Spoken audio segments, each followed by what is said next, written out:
The scientific process behind the manufacture of Covishield is very, very extensive. The process of the Serum Institute interacting with scientists from Oxford and AstraZeneca in actually getting the technology, the ability, the know-how to replicate the drug over here and mass disseminate it is not easy. And to mass disseminate it at the scale that Serum has been trying to do or wants to do is something that requires a big effort. Now, joining us, perhaps the best guest to talk about that entire process, Dr. Suresh Jadhav is the Executive Director over here at the Serum Institute. When did it all start, your conversations with the Oxford scientists? What did they say? See, our relationship Oxford has started 5 years before. It was not for COVID because COVID was non-existent at that time. Right. But we started talking to them for making malaria vaccine, and that malaria vaccine has been made, and it has already completed phase 1, phase 2 studies, and it is just entering into the phase 3 in Burkina Faso in a very short time. So we were very familiar with the scientists, particularly Professor Adrian Hill, Sarah Gilbert, and when the COVID struck, that was the time Oxford realized that they had made a vaccine of the similar virus, that was MERS and SARS.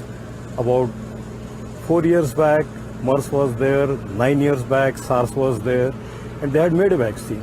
But for the good of the mankind, both these SARS and MERS, they came and they just vanished after about 8 months, 9 months, and there was no requirement of the vaccine. Right. But the technology was developed, the backbone was there, and they used the same technology was they used for SARS and MERS because COVID-19 belongs to the same family.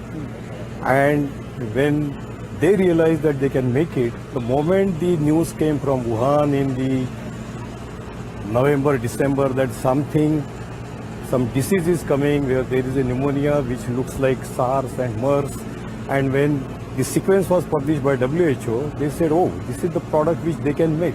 And they started working on it. Yeah. And by March end or beginning of April, the product was already ready with them. Yeah. But they have got a small lab, just a pilot scale lab where they can make only few hundred or maximum up to 1,000 doses. So they wanted our help to make that scale to the pilot scale and to a large scale production. That's how our natural correlate because of our previous experience. Right. As you know that Serum today makes almost about 1.6 billion doses of vaccine. Yeah. 25 different vaccines which are WHO pre-qualified, which are supplied to almost 170 countries, which includes all kind of vaccines, the bacterial vaccines, the measles, the viral vaccines, recombinant vaccines, and therefore this particular technology was not at all difficult to us. We are using such technology for our other products. So it became very easy for us to get and translate that into actual process here. I must ask you, when were you most relieved, or are you going to be relieved when it's finally administered to people in the country, or were you relieved when the first trucks started going out? No. In fact, we've got a couple of these trucks out here as well. These are the trucks which are actually refrigerated trucks. Are they actually taking Yes, Covishield they out? will be. They will be. Oh, taking they will it. be They taking will be taking Covishield out. it That's interesting. Yeah. So when will you be most relieved? No, see, I am already saw these relieved drugs because going out? the moment this product was used in the preclinical studies in the animals and those results were positive, means very good.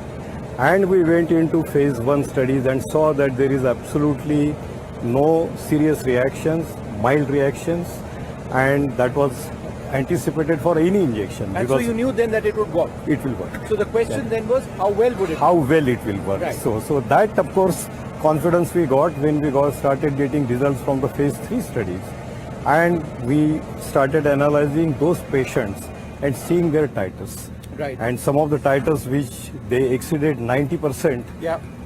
then that kind of efficacy I thought is more than Absolutely. required. Yeah. But therein lies that big question. When will it be 90%? That depends on how it's staggered, the doses, Yes. right? Yeah. See, what happened is that in the clinical trial that we have done, not only in India, but AstraZeneca has done it in Brazil, South Africa, US, and UK. The stagnation has happened because of various reasons, but the stagnation has happened from 4 weeks to 12 weeks.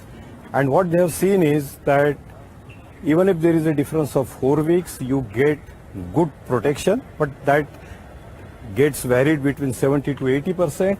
But if the difference or the gap is increased further up to say 6 weeks or 8 weeks or 10 weeks, then that titers what you are getting are much higher.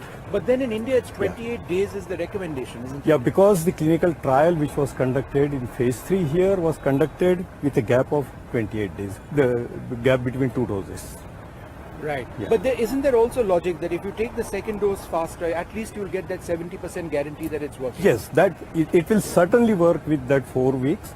But if you want little longer lasting and the higher titers, it's better to take it after 6 to 8 weeks. And so a final question, what about the half dose, one dose combination? Now that's not been addressed over here in India. No. However, in the future it might be, Yes. right? Yes. No, but I But think what is the science there? I think is the it robust at the moment, the dosing combination? Yeah. Or is it trial hit and miss? No, that was like trial and hit miss because they did not realize, they did not deliberately go for half dose and full dose. Right. It happened because of one of the analytical method which was determining the potency of that particular product. Right.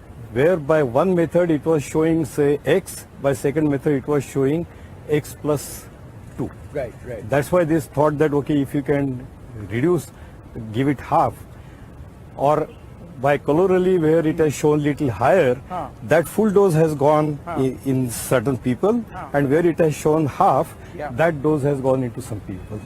Yeah. Fascinating, sir. Lovely talking to you. Congratulations for helping to get that drug out over here in India in these numbers and at that safety level, that quality.